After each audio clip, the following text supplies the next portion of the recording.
Hola, buenas noches a todos, bienvenidos de nuevo a este pequeño rincón del cinéfilo y muchísimas gracias por escucharme. Esta noche traigo al canal el comentario, la reseña, la crítica de una película de acción que todos conocemos, un auténtico clásico del género de acción. Una película que en 1988, en su estreno en verano como un gran blockbuster, que es lo que realmente es la película, se convirtió en una película que redefinió por completo el género de acción, mezclando dos de los más grandes géneros que nos ha dado el cine norteamericano en los últimos tiempos, como son el género de acción y el género de suspense. Una proeza cinematográfica que ya habían hecho directores como, sin ir más lejos, James Cameron en Terminator y en Aliens el regreso, solo que con un marco de ciencia ficción. Sin embargo, para esta película se puede decir que no contamos con Arnold Schwarzenegger o con Sylvester Stallone para realizar una película de acción como pudiera ser Terminator, Depredador o Acorralado. Pero sí contamos con una estrella del cine de acción a partir de esta película, porque esta película fue la que lanzó al estrellato cinematográfico a su joven protagonista, que prácticamente por aquel entonces solo tenía pues aproximadamente unos 30 años. Una estrella televisiva que estaba teniendo pues una carrera meteórica dentro, ya os digo, dentro de la televisión, en una serie llamada Luz de Luna, del creador-productor Glenn Gordon Caron junto a Cybill Shepherd. Ese no es más ni nada menos, ese gran actor y esa gran estrella de Hollywood no es otro más que Bruce Willis. Y la película que lanzó al estrellato dentro del género de acción fue ni más ni menos que La jungla de cristal. La jungla de cristal, que se puede definir pues como una de las grandes películas del género de acción, o mejor dicho, ya a día de hoy como un auténtico clásico, digamos por extensión de la historia del cine, pero dentro del género de cine de acción en particular. Y la verdad es que hay muy poquitas películas realmente como La jungla de cristal, donde mezclen un montaje trepidante, un guión inteligentísimo, buenas interpretaciones con buenos actores, una puesta en escena fastuosa y majestuosa también, con una fotografía sobresaliente, con líneas narrativas que se van desarrollando de un modo realmente ejemplar, y sobre todo una película que yo la definiría con una sola palabra: equilibrio. Y es que todos los elementos en La jungla de cristal prácticamente se equilibran al mismo nivel para darnos una de las grandes obras maestras del género de acción de todos los tiempos. La jungla de cristal fue una película que, yo os digo, redefinió el género, que descubrió a Bruce Willis para el gran público y que todas las películas de acción quisieron a partir de entonces parecerse realmente a La jungla de cristal, como por ejemplo La Roca de 1996 de Michael Bay, como por ejemplo Speed máxima potencia con Keanu Reeves y Sandra Bullock, ya dentro también de los años 90. Es decir, La jungla de cristal fue una película que realmente marcó una época, marcó un estilo y marcó una moda en todo lo que se refiere al género de acción. Hasta 1988, hasta el estreno de La jungla de cristal, las películas habían sido protagonizadas pues por realmente prácticamente como por grandes superhéroes de este género, como Arnold Schwarzenegger, como Sylvester Stallone, incluso por Mel Gibson. Arma letal, Depredador, Acorralado, que os diría yo, Comando, Terminator, pero La jungla de cristal trataba el género de acción de una manera mucho más adulta, mucho más violenta, pero a la vez mucho más realista. La verdad es que para esta película, dirigida por John McTiernan, uno de los grandes directores del género de acción, no tenemos más que fijarnos en la película Depredador y del productor Joel Silver, que también fue el productor de esta película, para darnos cuenta hasta dónde este dúo entre Joel Silver y John McTiernan podían llegar realmente, a qué alturas o a qué cimas, a qué cotas de calidad podían llegar. Y es que La jungla de cristal se puede considerar a día de hoy como la obra maestra de John McTiernan. John McTiernan, cinematográficamente y artísticamente, no ha llegado a ninguna otra película al nivel de La jungla de cristal, incluso pasando por encima de Depredador. Son películas realmente diferentes, pero John McTiernan les sabe dar ese ritmo, sobre todo esas líneas narrativas, ese montaje tan sumamente, ¿cómo os diría yo?, adrenalítico, ultra rápido, que parece, como yo os he dicho en otras reviews, que parece que ha cronometrado la película, es decir, parece que ha filmado, ha planificado la película con un cronómetro en la mano, para que todas las secuencias tengan, digamos, una duración exacta. Y esta película absolutamente extraordinaria no pasa de las 2 horas, cuando hay otras películas de acción mucho más modernas que, haciendo grandes alardes de efectos especiales, sobrepasan las 2 horas y media y llegan a hacerse tediosas, en el que las escenas de acción prácticamente se comen a los protagonistas. Pero La jungla de cristal no es así. En La jungla de cristal son los actores y sus personajes los auténticos protagonistas, no las secuencias de acción. Por lo tanto, eso es lo que dota a La jungla de cristal realmente o la convierte en una película especial. Cuando yo estas navidades quise hacer, o realmente hice, pues algún comentario de una película navideña, todos me dijisteis, ¿y por qué no comentas como película navideña La jungla de cristal? Hombre, yo tengo que decirlo bajo mi punto de vista. La jungla de cristal es una película que tiene trasfondo, el tiempo se desarrolla el 24 de diciembre, es decir, en Nochebuena. Pero no es una película de Navidad al uso, es decir, no es una película en donde aparezca un Santa Claus, donde haya pues como cabalgatas con los personajes de Santa Claus, no aparecen niños con los regalos, no aparecen centros comerciales abundados, o sea, lleno de gente en el que vaya comprando, es decir, tiene de trasfondo el 24 de diciembre, el día de Nochebuena, pero no es una película navideña, es una película evidentemente de acción y de suspense. La película navideña puede ser Solo en casa, o Qué bello es vivir, o infinidad de ellas, pero realmente La jungla de cristal, bueno, sería un poco, digamos, un tanto justificable o criticable bajo ese aspecto, pero eso es como lo veo yo. Después de este inciso vamos a continuar. La creación de la película de La jungla de cristal, la verdad es que fue un proyecto que el guionista Jeff Stewart lo tuvo entre manos al adaptar una novela que se llamaba, si mal no recuerdo, Nights Lasts Forever, Nada es para siempre, como se tituló esa novela aquí en España, y que era además la segunda parte de otra novela llamada El detective. El detective fue además una novela también escrita por el mismo escritor, valga la redundancia, llamado Roderick Ford, que fue adaptada a la gran pantalla en 1966 en una película que se llamó El detective. La primera parte, evidentemente, estoy hablando, protagonizada por Frank Sinatra. Entonces, cuando Jeff Stewart hizo pues lo que era la segunda parte de la novela El detective, ya os digo que se hizo la película de Frank Sinatra en el 66, pero la novela de Nada es para siempre es del 79, evidentemente Joel Silver desde un primer momento, fijaos qué idea más peregrina, intentó contactar con Frank Sinatra para que volviese a interpretar al mismo personaje, es decir, a John McClane. Y dices, bueno, es que esto es realmente absurdo, porque si tú te das cuenta, evidentemente Frank Sinatra en 1988 ya era muy mayor, sin embargo en el 66 era más joven, en el 88 ya estaba retirado del cine, solo daba conciertos puntuales, pero porque Frank Sinatra ya era pues un anciano propiamente dicho. Y aunque contactó con Frank Sinatra, él le dijo, hombre, ¿tú te crees que yo a mi edad voy a estar para películas de acción? Pues no, cuando ya lo que estoy es para unos puntuales conciertos que yo doy, pues evidentemente como cantante. Entonces Joel Silver lo que hizo pues fue barajar a una serie de actores, el productor Joel Silver, productor de la saga Matrix, sin ir más lejos, a una serie de actores como fueron James Caan, Arnold Schwarzenegger, evidentemente, Burt Reynolds, Clint Eastwood, Robert De Niro, Sylvester Stallone, Schwarzenegger, pero ninguno de ellos leyendo el guión realmente notable, Jeff Stewart, de Jeff Stewart, que era el que había adaptado la novela, pues era un guión bastante inteligente, pero carecía un poco de sentido del humor realmente. Pero claro, la verdad es que yo no sé qué estarían pensando estos actores realmente para no poder protagonizar una película que en lo que era la base, el guión era realmente excepcional. Como película de acción, era fantástico. Es decir, es una película que nos habla, o mejor dicho, el guión era un guión que nos hablaba de muchos valores incluso emocionales. Lo que era la redención, lo que era el sacrificio, lo que era la violencia, la impotencia, lo que eran, o sea, una serie de elementos circunstanciales que convertían a una posible película de acción en algo más que una película de acción con tiros y explosiones realmente. Todos ellos lo rechazaron. Joel Silver quiso desde un primer momento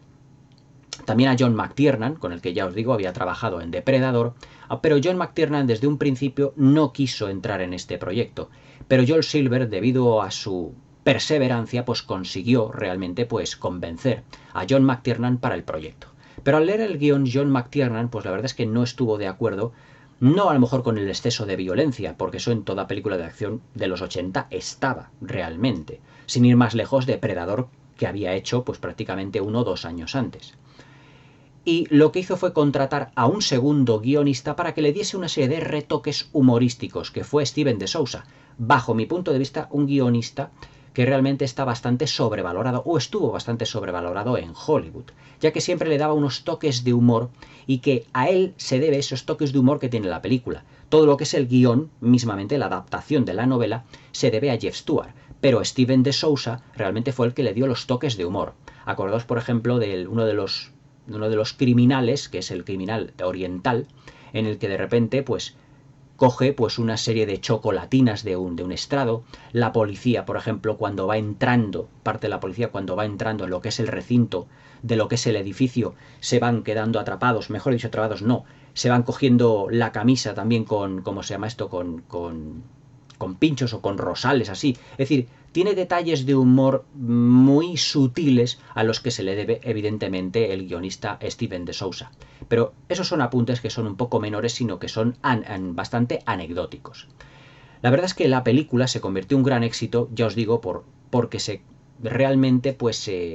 lo abarcaba absolutamente todo. La acción, el suspense, algunos toques humorísticos, pero sobre todo, la película, que estuvo protagonizada está evidentemente por Bruce Willis. Bruce Willis le dio realmente un toque de humanización. Es decir, los personajes, el espectador medio podía identificarse perfectamente, digamos, con el personaje de Bruce Willis, porque aunque Bruce Willis es un policía de Nueva York, que luego se traslada a Los Ángeles, por una serie de motivos que ahora vamos a hablar cuando entremos de lleno en lo que es el argumento ya propiamente dicho, un poquito el argumento de la película. Es un personaje pues que realmente no está ni muy musculado, ni es pues prácticamente como un superhéroe que tiene pues superpoderes, porque acordaos por ejemplo del Schwarzenegger de Comando, en el que la presentación del personaje de Schwarzenegger en Comando era transportando aquí en el hombro pues un tronco de un árbol, es decir, ni tampoco evidentemente es un boina verde como han acorralado Sylvester Stallone, sino que era un policía de Nueva York pues muy sencillo, que él viaja a Los Ángeles para intentar reconciliarse con su ex esposa. Es decir, no estamos realmente ante un ser que está en una selva para matar a un alienígena, ni evidentemente un ser que está siendo apabullado por la policía debido a su condición de por así decirlo, ex militar de Vietnam, ni muchísimo menos. Es decir, es un personaje que tiene un trabajo normal dentro de lo que es un marco de situaciones extraordinario, pero en el que podemos identificarnos claramente con él. Para el personaje mejor dicho, para Bruce Willis, Joel Silver, debido a la negativa de todos los actores que os he dicho antes, contactó con Glenn Gordon Caron. Y Glenn Gordon Caron le dijo, mira, a mí, si como tú quieres hacer una película de acción, pero con unos toques humorísticos, porque para eso he contratado a Steven de Souza, te recomiendo al actor con el que yo estoy haciendo la serie, Luz de Luna, que es Bruce Willis. Claro, en un principio Joel Silver pues se le quedó mirando como diciendo, bueno, las películas de acción de ahora están protagonizadas por otra serie de actores o de estrellas que son más impactantes visualmente.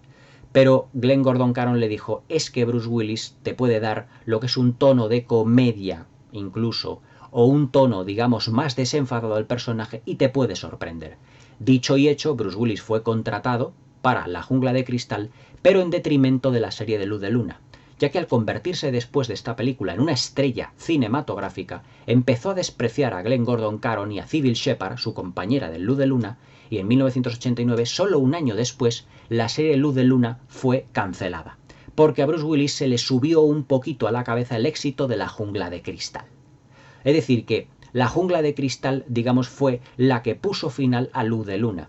A mí me gusta tanto La Jungla de Cristal como Luz de Luna, y me hubiera gustado ver más aventuras entre Bruce Willis y Cybill Shepherd en aquella maravillosa serie, evidentemente. Para el resto de actores escogió a Reginald VelJohnson, que también era una estrella de la televisión, y que había hecho un pequeño cameo en 1984 en Cazafantasmas también como un policía. Es el policía que les abre la puerta de la cárcel a los cazafantasmas para que evidentemente se encarguen de los fantasmagóricos problemas de Nueva York, si os acordáis. Y digamos que, bueno, pues dijeron, pues a ver qué tal te comportas en este papel. Pero el papel de Reginald VelJohnson fue tan notable, tan extraordinario en esta película, que si él luego protagonizó, junto a Jalil White, como todos le conocemos, Steve Urkel, la serie, la sitcom, Cosas de Casa, fue por el éxito de La Jungla de Cristal. Es Es decir, que si La Jungla de Cristal no hubiese tenido éxito, Cosas de Casa no se hubiese empezado a filmar y no hubiésemos conocido nunca a Steve Urkel, seguramente. O bueno, a lo mejor lo hubiésemos conocido, pero evidentemente el protagonista hubiese sido otro. Pero claro, la química que tenían Reginald Bell Johnson y Jalil White en Cosas de Casa fue realmente única. No me explico por qué no realizaron, digamos, una serie, mejor dicho, en una serie entre ellos dos solamente, con otros personajes, o incluso una película juntos, porque la verdad es que tanto Jalil White como Reginald Bell Johnson están absolutamente extraordinarios. Y la verdad es que Hollywood, yo creo que desperdició a un gran actor, que podría haber sido un gran actor incluso de reparto, que fue Reginald Bell Johnson. Viendo hoy en día lo que es su interpretación en La Jungla de Cristal, realmente está soberbio como Al Powell, ese policía que realmente está trabajando en oficina, que realiza su ronda, pero que no es capaz de coger un arma por una de las situaciones que os comentaré dentro de muy poquito. Para el resto del reparto se escogió a Bonnie, a ver si me acuerdo el nombre, Bonnie Bedelia, que es el papel que hace de Holly, la ex mujer de John McClane. Se escogió a Alan Rickman, que por aquel entonces era completamente desconocido para el cine, había hecho muy poquitos papeles, ninguno notable, pero que se le conocía más, evidentemente, en el teatro británico, en Inglaterra, su tierra natal, y también en los Estados Unidos. Apuntar que también Alan Rickman tenía, porque falleció, la doble nacionalidad, tanto inglesa como estadounidense. Luego también, evidentemente, luego le conocimos por ser el Severus Snape de toda la saga de Harry Potter. También interpretar uno de los papeles principales de aquella película de época, Sentido y Sensibilidad, junto a Kate Winslet, a Emma Thompson y a Hugh Grant. Un reparto muy british. Y también esa obra maestra del cine musical de Tim Burton llamado, a ver si os la tengo que comentar, Sweeney Todd, el barbero diabólico de la calle Flint. Una película absolutamente extraordinaria. Tengo que comentarla también aquí. Y luego tuvimos a Alexander Godunov, que estuvo en un papel en Esta casa es una ruina junto a Shelley Long y a Tom Hanks anteriormente, que también consiguió lo que era ruso, pero también consiguió la nacionalidad estadounidense, haciendo también de criminal, de terrorista, ahora diré por qué digo terrorista entre comillas, y también, si mal no recuerdo, a un actor que fue, si mal no recuerdo, ahora no me acuerdo el nombre, pero que hacía del comisario de policía en esta película, pero que fue en el Club de los Cinco ese profesor que está controlando a los 5 chavales que tenían que estar en el instituto en la película de John Hughes, en la famosa película de John Hughes, el Club de los Cinco, que tenéis aquí la review en el canal. La verdad es que todo lo que era el reparto, también cabe destacar, por ejemplo, a Robert Davi como uno de los personajes del FBI, una secuencia de los personajes del FBI que sale, tiene un papel bastante reducido en la película, pero si os dais cuenta es un reparto muy ochentero, muy de la época. Es decir, John McTiernan supo escoger en un casting pues a todos aquellos que ya habían tenido una serie de... O sea, tenían un rostro muy familiar para el público. Argumentalmente hablando, nos situamos en el día de Nochebuena, en la ciudad de Los Ángeles. Acaba de llegar en avión, que es el personaje de John McClane, el personaje que interpreta a Bruce Willis, y vienen pues como a estar con su exmujer, pero a intentar reconciliarse con ella, porque ella se ha trasladado a Los Ángeles y ha conseguido un trabajo. Ha conseguido un trabajo como mujer de negocio realmente de éxito, pero él se ve, el personaje de Bruce Willis, que no lo acaba de encajar muy bien. Él se ha quedado de policía en Nueva York y se han separado. Y él trata, por las Navidades, pues de intentar viajar a Los Ángeles para reconciliarse. En un edificio en el que trabaja el personaje de Holly, de la ex mujer de Bruce Willis, de John McClane, para una corporación de un japonés, pero que, oh casualidad, pues este japonés va a ser el objetivo, porque tiene en ese edificio, en una caja fuerte impresionante, 640 millones de dólares. Y que un grupo de criminales que se hacen pasar por terroristas, por eso dije lo de terroristas entre comillas, utilizan la tapadera de terroristas, pero que en realidad quieren robar esos 640 millones de dólares al japonés. Y entonces urden un plan para meterse dentro de lo que es el edificio, armados hasta los dientes, y que evidentemente pues va a ser secuestrar, mantener de rehenes a todas las personas que están celebrando la Nochebuena allí, nunca me explicaré por qué el día de Nochebuena esas personas están en la oficina y no están en sus hogares, aunque en realidad nunca hubiésemos tenido, evidentemente, película en ese aspecto, y lo que hacen es tomarlos de rehenes e ir también con un contacto, se supone porque es de raza negra, es de color, un contacto estadounidense para que vaya desactivando, digamos, pues todos los elementos electrónicos del edificio, incluso la gran caja fuerte o el lugar, la habitación donde están los 640 millones de dólares. Pero evidentemente no podrán evitar que John McClane haya entrado antes en el edificio y se escabulla en el momento en el que estos ladrones, estos criminales, digamos disfrazados de terroristas, pues hayan capturado a todos los rehenes, a todos los de la fiesta donde está Holly, donde está su mujer, y no tengan idea de que efectivamente un policía de Nueva York se ha quedado en el edificio y que irá matando uno por uno a todos estos criminales extraordinariamente armados, desarmándolos, cogiendo el armamento para sí, y que evidentemente pues todo dentro de la película pues se desarrollará dentro de grandes y gigantescas secuencias de acción extraordinariamente montadas. Dentro de lo que es la película, dentro de lo que es este argumento, John McTiernan se puede decir que estructura su película o su planificación en dos grandes bloques. Un primer bloque, que son los primeros 25 minutos, que sirve de presentación a todos los personajes. En este bloque vemos la presentación de John McClane, como va viajando, evidentemente, en avión de Nueva York a Los Ángeles, es más la película. El primer plano de la película es el aterrizaje del avión que procede de Nueva York a Los Ángeles y cómo John McClane va en una limusina, también, con un chofer muy simpático, que le va acompañando pues a lo que es el edificio en cuestión, donde tendrá lugar todo lo que es la acción en sí misma. Ese edificio que además sirve también como homenaje a una película que se llama El Coloso en Llamas, y luego ya os diré por qué yo creo que es un homenaje al Coloso en Llamas. Esta película, entonces, en esos primeros 25 minutos tenemos la presentación de John McClane, la presentación de Holly, de su mujer, como gran mujer de negocios, y la presentación, evidentemente, del villano de la función, que es Alan Rickman, junto con su grupo de acólitos, de criminales, que también están armados hasta los dientes, cuyo segundo al mando se supone que también es Alexander Godunov. Todos estos primeros 25 minutos se quedan perfectamente definidos los personajes y cuál va a ser su función en la película, y cuál es el carácter de ellos mismos. Es decir, el personaje de Holly es una mujer fuerte, es una mujer que ha triunfado en el mundo de los negocios, y vemos que el personaje de John McClane no se lo ha tomado excesivamente bien. Es como si él, o como si, digamos, las ambiciones del personaje de Holly le hubiesen parcialmente fagocitado a él y a la relación que tienen entre ellos. Es más, luego vemos posteriormente una escena en la que John McClane, ya casi al final de la película, le dice a Al Powell, le dice a Reginald VelJohnson a través digamos, del interfono, del intercomunicador, le dice, es que la dije muchas veces te quiero, pero nunca la dije lo siento. Es decir, es como si él se arrepintiese, digamos, de,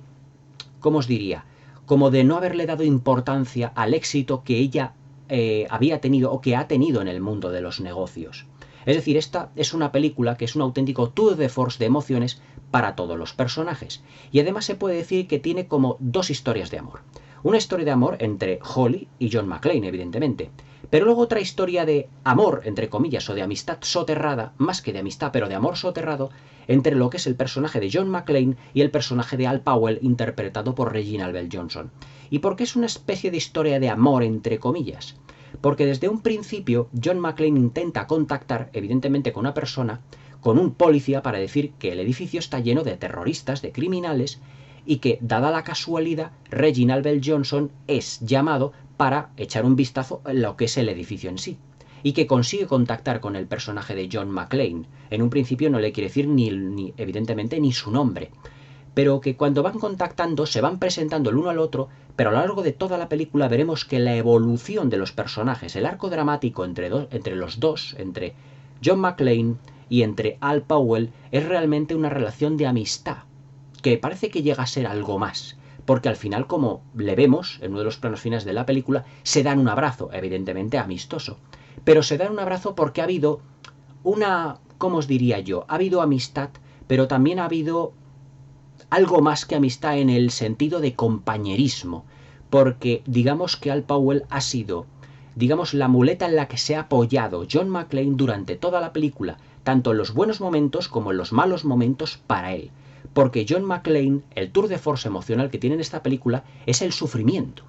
Es un sufrimiento debido a que su mujer está entre los rehenes de estos criminales, en las que sufre también por su mujer porque realmente no la pidió perdón, y que sufre por su mujer y por su relación porque no sabe si terminará evidentemente volviendo a unirse con su mujer. Es decir, y ese sufrimiento lo canaliza a través del personaje de Al Powell en toda la película. Lo canaliza a través de Reginald VelJohnson. Es decir, Reginald VelJohnson, digamos que es un complemento, digamos, para el personaje de John McClane. No solo es un complemento como actor de reparto, es un complemento también como personaje y también como sustento emocional para John McClane. Y a su vez también John McClane, hasta cierto punto, también es un sustento emocional para el personaje de Al Powell. Y llegado a este punto, os menciono lo que os había dicho anteriormente. Llega un momento que cuando ya hay un grado, digamos, de amistad entre ellos, le dice a John, le dice, pues fíjate, yo pues me dedico más ahora, más que estar de ronda por la noche, también a la oficina, me dedico a ser un policía más llano, porque he sido incapaz de coger en mucho tiempo un arma. Porque en una ronda, en uno de los momentos en el que yo estaba de servicio, por así decirlo, pues yo maté inconscientemente, o que maté sin quererlo, a un niño de 13 años.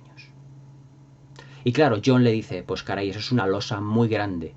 Pero claro, al contárselo Al Powell a John McClane, digamos que él parece que se ha quitado como un peso de encima. Porque también en esta película hay como una buddy cop, una buddy movie soterrada. No tenemos la típica película de los dos policías, tipo Nick Nolte y Eddie Murphy en límite 48 horas, es decir, el blanco y el negro en el coche, y pues viviendo una serie de aventuras, teniendo sus amistades, sus desavenencias, sus encuentros, sus desencuentros. Pero aquí, digamos que también es una buddy cop, una buddy movie, una buddy cop realmente, porque tenemos la relación entre dos policías. Dos policías que tienen una relación en la que se van complementando y apoyándose mutuamente. Porque los dos policías están pasando por un momento emocional, con un tour de force emocional realmente fuerte. Uno está metido dentro de un edificio, por así decirlo, en el que no es capaz, digamos, de cargarse a todos los terroristas, aunque va matándolos uno a uno, y Al Powell también está metido dentro de su caparazón. Es decir, que Bruce Willis está metido dentro de un edificio, pero Reginald VelJohnson está metido dentro de sí mismo. Y además también tendrá una redención, los dos tendrán una gran redención al final de la película, cuando Bruce Willis, cuando John McClane se abrace a su mujer. Pero es que Reginald VelJohnson también tendrá su redención, porque en un momento dado, Alexander Godunov, que parece que había fallecido en una de esas peleas que tiene con John McClane, se levanta, coge la ametralladora y en ese momento, en una situación extraordinariamente planificada por John McTiernan, vemos como Alexander Godunov pues recibe muchos disparos en el cuerpo y cae, evidentemente, abatido. Pero luego, ese plano es sustituido por otro primer plano de la pistola de Reginald VelJohnson, que ha sido el que ha pegado los disparos, porque iba a matar a Bruce Willis.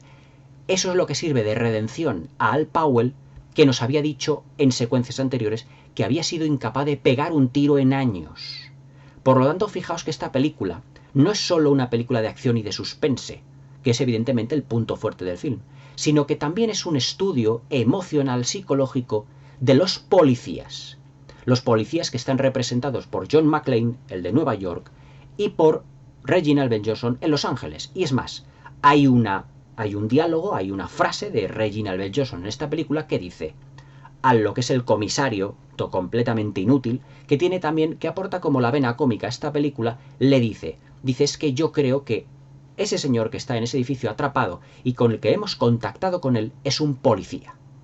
Por cómo hace las cosas, por cómo se calla lo que tiene que callarse y cómo dice lo que tiene que decir. Y le dice el comisario, no, es que puede ser esto, puede ser lo otro. Evidentemente, aquí viene uno de los otros puntos fuertes de la interpretación de Reginald VelJohnson, las muecas que pone toda la película porque le han puesto un comisario de policía absolutamente inútil. Todo ello aporta este personaje, digamos, un poco el sentido del humor, porque es un comisario que está completamente perdido, o sea, no sabe ni por dónde vienen los tiros, y nunca mejor dicho. Es decir, Reginald VelJohnson es el personaje que está en contacto con John McClane y que por lo tanto está más al día de lo que ocurre lo que ocurre en el edificio. Y por lo tanto es el eje central de la policía. Luego también dentro de lo que es la película tenemos ese toque humorístico en el que está constantemente, ese toque humorístico está presente toda la película. Y es que los terroristas, los criminales de, evidentemente, Alexander Godunov, Alan Rickman, Hans Gruber, en el papel de Hans Gruber, John McClane y lo que es Al Powell, digamos que todos ellos comparten la misma frecuencia, digamos, por así decirlo, la misma frecuencia para hablar por el walkie-talkie, por el intercomunicador. Y entonces cuando habla el uno al otro, se están escuchando todos en la misma frecuencia. Es decir, lo que habla el uno, lo oye el otro, lo oye el otro, y así constantemente. Claro, evidentemente todo eso es un punto de vista humorístico, porque a Hans Gruber, a Alan Rickman, no le importa absolutamente nada lo que tenga que decir Al Powell, solo le importa lo que diga, evidentemente, John McClane con el ansia de localizarlo. Pero evidentemente todo ese, digamos que es el punto cómico que le da a la película, el guionista le dio Steven de Souza. Y además ya no solo el humor también está presente en la película, pero ojo, en determinadas secuencias y en momentos muy puntuales. Porque la película, evidentemente ya entrando en materia más fuerte en este vídeo, os diré que evidentemente es una película de acción y de suspense del primerísimo nivel. Sobre todo de acción, una acción violenta, una acción adulta. Vemos como John McClane está disparando por debajo de lo que son las mesas, de los despachos, de lo que son las plantas, y evidentemente le va destrozando el cuerpo prácticamente a cada uno de los criminales que allí están. Se lo va destrozando y vemos estos rastros de sangre, por ejemplo, la secuencia muy fuerte en la que Alan Rickman y Alexander Godunov destruyen todos los cristales, digamos, de todas las mamparas de la oficina, para que evidentemente Bruce Willis no pueda moverse, y por lo tanto pues se vaya pinchando con los cristales, porque si se va pinchando pues irá sangrando y por lo tanto le irá como atenuando sus fuerzas, intentando los criminales, Hans Gruber y sus hombres, que no se mueva del mismo sitio porque todo está rodeado de cristales. Pero es que en una escena anterior, en una escena un tanto humorística, pero cargada también de tensión y de suspense, Alan Rickman y Bruce Willis se ven las caras. Y Hans Gruber se da cuenta de que John McClane va descalzo. Y por eso dispara todos los cristales, porque dirá, ahora será incapaz de salir por su propio pie de lo que es esta planta del edificio. Es decir, es un guión que, para ser una película de acción y de explosiones, sobre todo las que estamos acostumbrados hoy en día, es un guión inteligente. También hay que tener, digamos, ciertos momentos en el que hay que ser un poco perspicaz. Porque dices, ¿para qué disparan los cristales? ¿Para qué hace esto? ¿Para qué hace lo otro? Pero es que todos los actos que tienen John McClane se puede decir que tienen su consecuencia. Y además que son actos dentro de la película, las secuencias de acción, que pasa del momento bueno al momento malo, del momento bueno al momento malo. Es decir, cuando, por ejemplo, John McClane coge lo que es todo lo que es la manguera con la que se va a descolgar por el edificio, es una buena idea. Pero al descolgarse por el edificio, llega un momento que la manguera empieza, lo que es donde está enrollada, empieza a descoyuntarse del sitio donde está, se descoloca, y entonces todo este rodillo va a parar hasta el extremo del edificio, cayendo prácticamente en picado John McClane. Es un momento malo, pero se queda parado, anclado en lo que es el borde del edificio, y es un momento bueno porque entonces ya queda por completo, John McClane queda suspendido. Vuelve a ser un momento malo porque no puede entrar en lo que es la oficina, porque tiene que reventar los cristales que revienta, además que se apoya con ellos, con todos los pies llenos de sangre, y llena por completo de sangre el cristal. Es decir, hay momentos donde la sangre cobra protagonismo, de ahí que sea una película eminentemente más adulta. Hoy en día en muchas películas de acción no se ve esa cantidad de sangre. No roza el cine gore, evidentemente, pero es una película más para adultos, más con un toque más realista. Y luego, pues después de disparar al cristal, entra dentro, pero es que después de entrar dentro, lo que es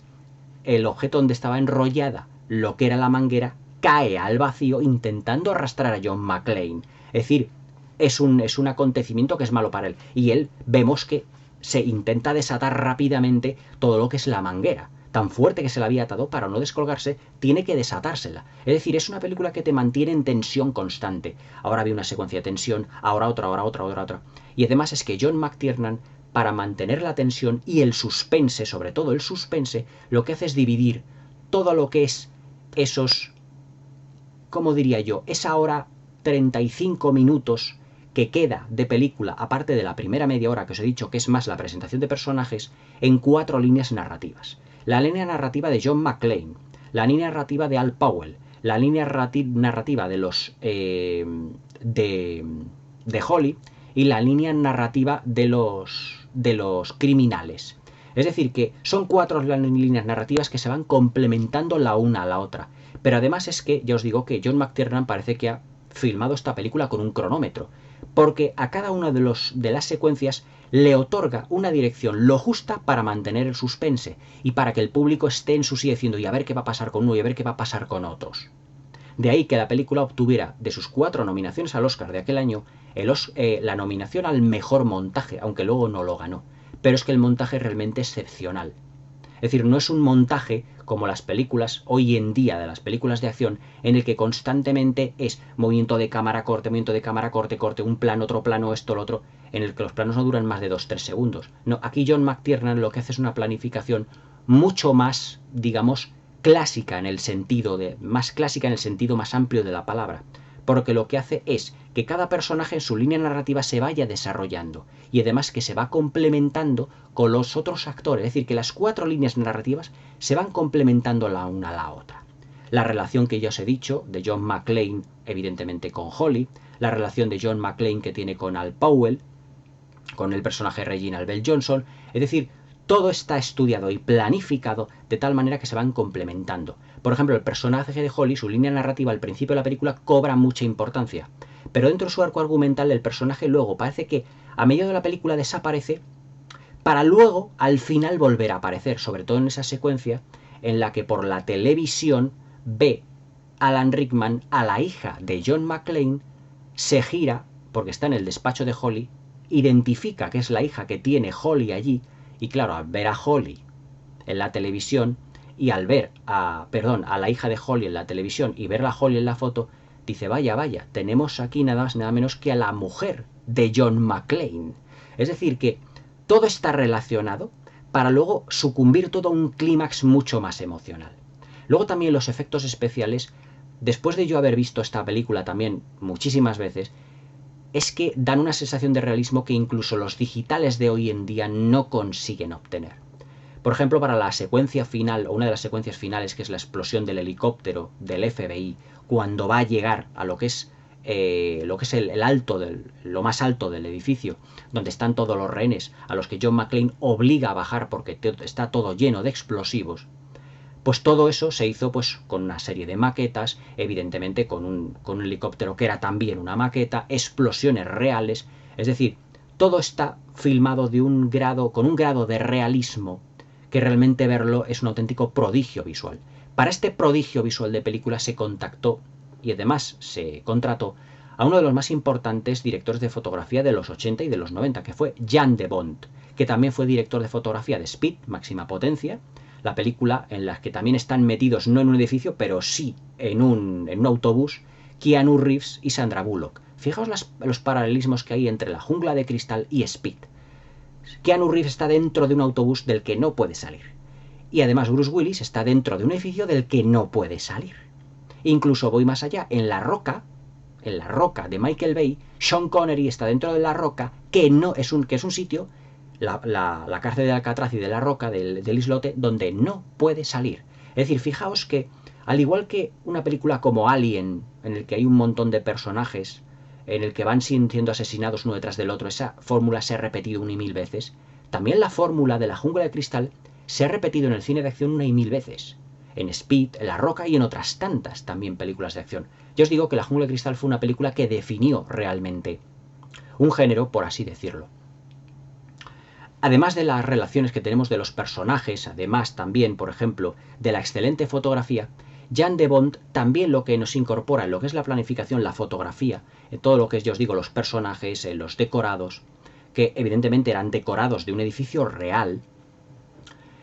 lo que hace es optar por una fotografía realmente extraordinaria, pero basándose, además, en 2 películas de las que yo os he mencionado anteriormente, que fueron el Terminator de James Cameron y en Aliens el regreso también de James Cameron, del 84 y del 86 respectivamente. Y diréis, bueno, ¿Qué relación tiene La jungla de cristal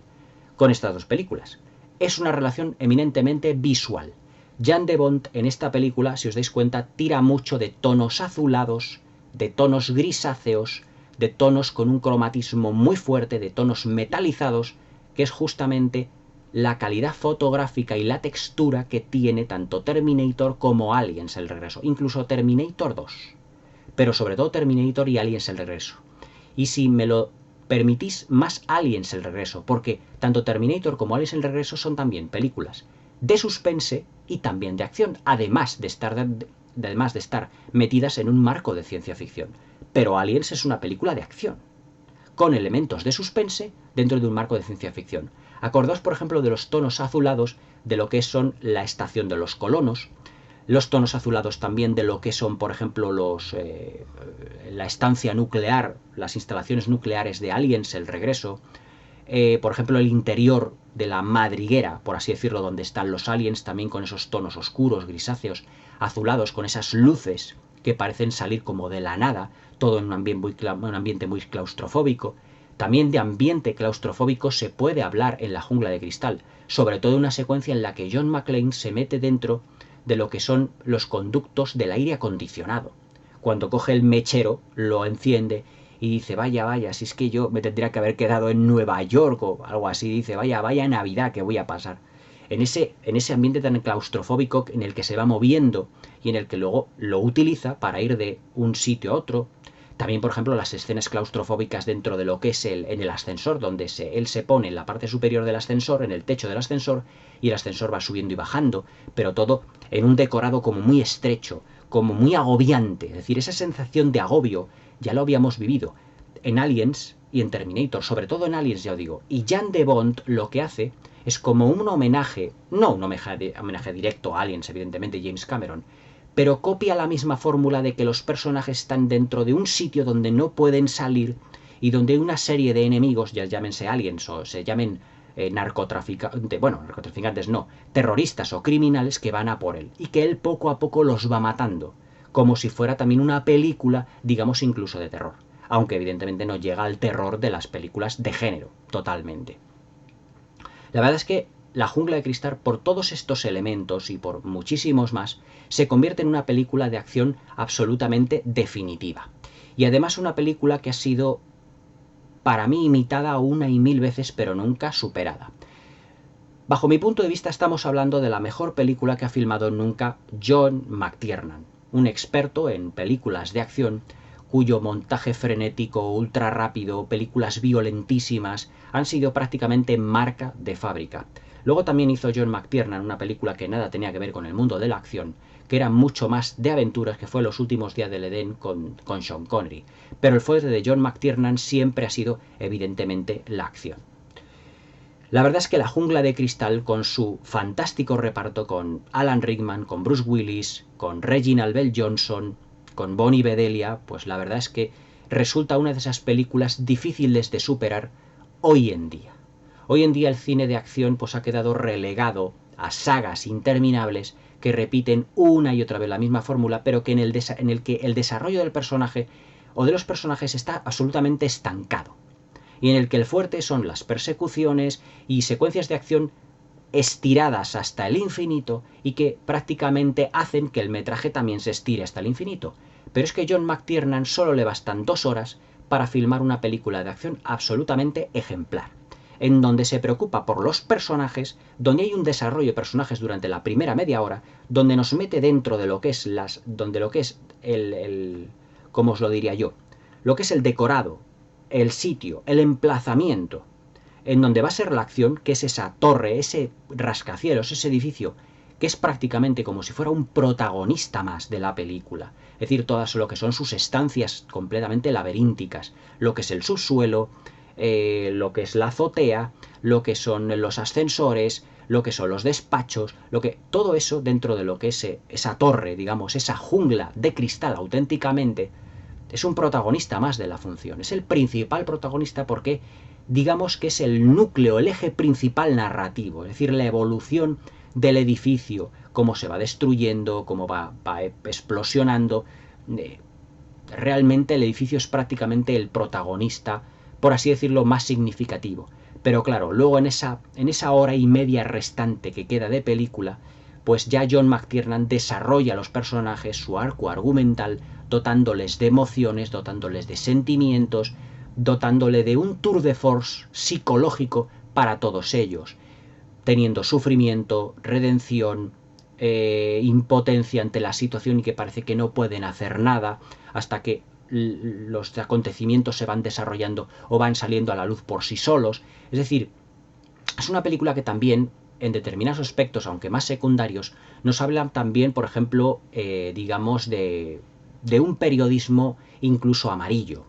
Por ejemplo, el personaje que también estuvo en la película de los cazafantasmas, no me acuerdo del nombre del actor, hace aquí como de periodista que tiene que cubrir lo que es la noticia de que este edificio está siendo pues atacado por, digamos, por criminales, por terroristas que piden un rescate, que piden que otras células terroristas sean